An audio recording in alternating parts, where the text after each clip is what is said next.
Hello, everybody, and welcome back. We are here on the fourth game of the day. Ashcon, how you doing? Doing good, Artie. We had a nail biter of a game in the previous 13-11 between the Wichita State University and WNM. So William and Mary really fought hard, but just slipped allowed victory to trickle out of their hands. And now we're going to watch DePaul versus Marquette.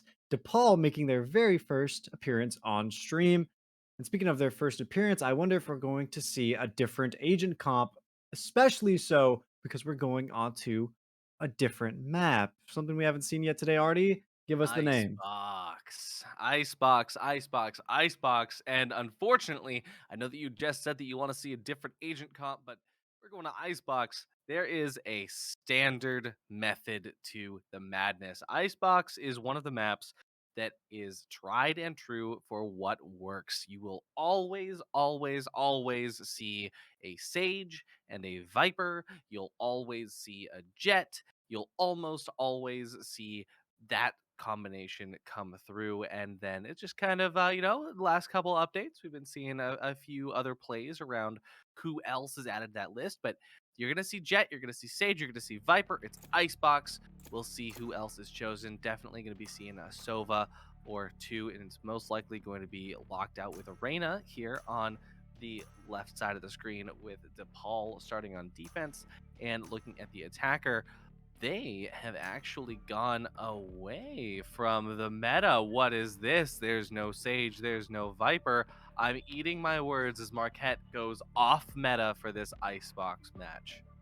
Well, Viper's still likely to be picked. Let's see what Crotify ends up picking. Yeah, there we go, right on there. But Atsu, from one teleporting character to another, from Yoru to Chamber, and it's much more viable than people would lead you to believe. I mean, in the collegiate scene, it takes time for the strategies to come down from the upper tiers of competitive play, but it looks like Marquette is early to the taking, and it's that you don't need Sage. Certainly, her wall can bring a lot of value to mid, and she's great for post-plant situations, particularly on B. But because the metal box it has evolved from being a Radianite crate, that B site default plant is a lot safer, meaning you can go ahead and forego the Sage pick for someone entirely different.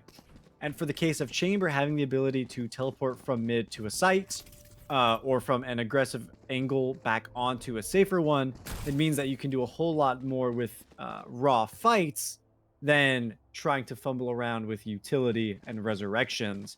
And having the double initiator on top of it with the single duelist means that Marquette can play with a lot more info than DePaul will ever be receiving with a lone Sova Dart and Drone.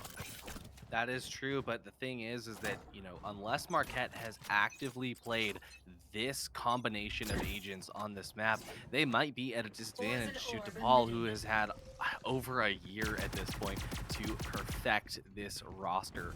So, looking at DePaul's start right now, they are going to be sort of just waiting for anything to come through, but as is tradition on pistols for Icebox, we see Marquette flooding the gates into A site right now.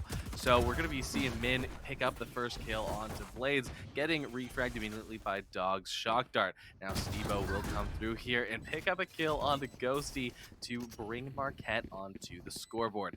So as we're watching Marquette try to hold onto this spike, it's going to be DePaul utilizing all of their utility to start this defusal process. Dog gonna be taking the zip line alongside, does not see Sage holding out the side. Nice, beautiful 3K. But unfortunately, that Viper's Pit will flood Sage over the other direction, and Crotify takes the dub here. DePaul just narrowly losing, and Marquette Crotify to be, goaded with the sauce, busting it down, sexual style. I'm You so had to do sorry. it. I had to. That's been the earworm in my head for the last 3 weeks, and well, now that we've broken that curse, how do you think Marquette's gonna continue busting it down? I think right now Marquette can continue busting it down by showing some false presence in mid. The way that they throw out the Viper Orb to cut line of sight forces the hand of DePaul to make sure that nothing is being pushed in kitchen or mid. That means one less resource to